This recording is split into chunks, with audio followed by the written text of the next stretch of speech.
In this video, I'm going to show you how you can draw a dotted line on a document.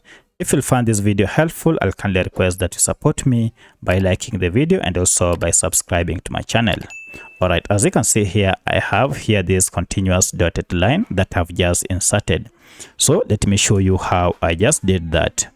Now to draw a dotted line, first we are going to use this key with a dot or with a full stop that is just here, and below it we have this control key. So go ahead and identify this key on your computer or laptop, and once you have found it, if you go ahead and tap on it, you can see it will insert a full stop.